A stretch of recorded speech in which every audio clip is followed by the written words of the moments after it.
திருப்பூர்லேருந்து நான் பயணிக்கும் போது மன்னார்குடி வாரேன், மனசை கொஞ்சம் தாரேன், சீட்டி அடித்த ராசா நான் சிங்கப்பூர் ரோசா அப்படின்னு ஒரு பாட்டு எழுதினேன்.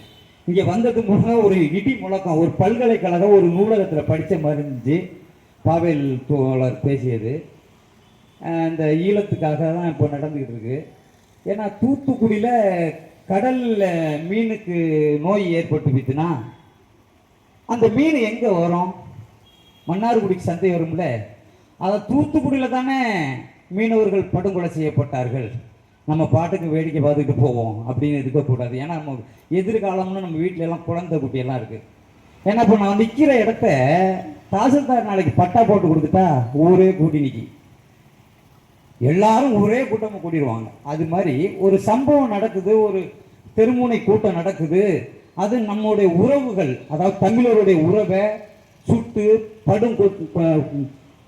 துப்பாக்கியால் சுட்டு கொன்று சீரழித்து கெடுத்து என்னடும் பண்ணான். அதை நம்ம பார்த்தோம், டிவியில் பார்த்தோம். அப்போ அப்படி இருக்கும்போது நமக்கு இந்த நாள் வரும்போது அப்படி நெஞ்சம் அப்படியே வேகப்படணும். ஏன்னா பக்கத்தில் ஒருத்தர் ஆஸ்பத்திரிக்கு போய் நான் போய் பார்க்கவே இல்லையா அப்படின்னு சொல்கிற அளவில் நம்ம இருந்தக்கூடாது. நாட்டில் எது நடந்தாலும் நம்ம பார்க்கணும் அப்படிங்கிறதுக்கு தான் இப்போ இந்த பிரபாகரனுடைய இந்த முயற்சி மிக சிறப்பாக இருக்கிறது. ஏன்னா ஒரு கவிஞர் ஒருத்தர் சொல்லுவார், இறந்தவன் இறுதி பயணத்தில் ஒரு முறை கண்ணை திறந்து பார்த்தான். நம்ம எல்லாம் கோழையாக இருக்கிறவங்கிறது தான் இப்போ இன்னைக்கு ஏக்க தோழர்கள்லாம் பேசியிருக்காங்க. எதுவுமே தெரியாமல் இருக்கிறோம், ஆர்எஸ்எஸ் கிட்ட நம்மளுடைய அடிமையாக வாழ்ந்துக்கிட்டு இருக்கோங்கிறது தான் உண்மை. இறந்தவன் இறுதி பயணத்தில் ஒரு முறை கண்ணை திறந்து பார்த்தான். வாழ்வதை விட சாவதே மேலென்று மறுபடியும் கண்ணை மூடிக்கொண்டான்.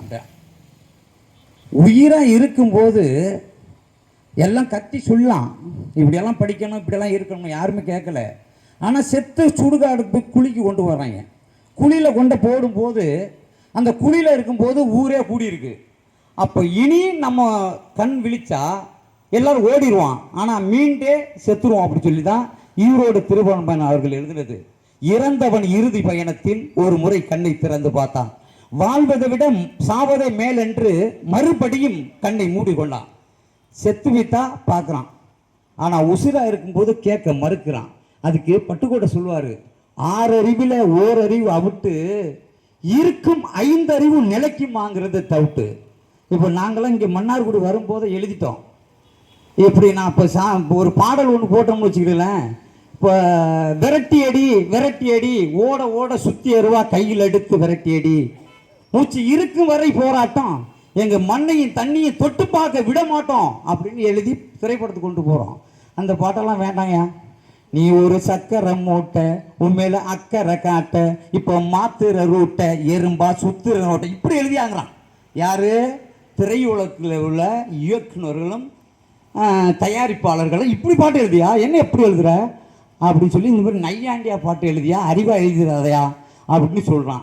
அப்படி இருக்கிற காலகட்டத்தில் இந்த இடத்துல அருமை தோழர் பிரபாகரன் இந்த சிறிய கூட்டத்தை, திருமண கூட்டத்தை ஏற்பாடு பண்ணது யாருக்காகன்னா நம்மளுடைய தமிழ் உறவுகள்.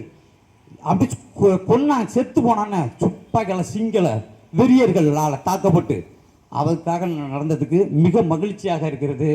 இனி நம்ம விழிப்போடு இருப்போம் என்று சொல்லி இந்த மாதிரி கூட்டங்களில் இந்த பொதுமக்கள் அனைவரும் கலந்து கொண்டதற்கும் இங்கே வருகை தந்த எங்களுடைய அருமை தோழர்களுக்கும் நன்றியை கூறி விடைபெறுகிறேன். நன்றி, வணக்கம்.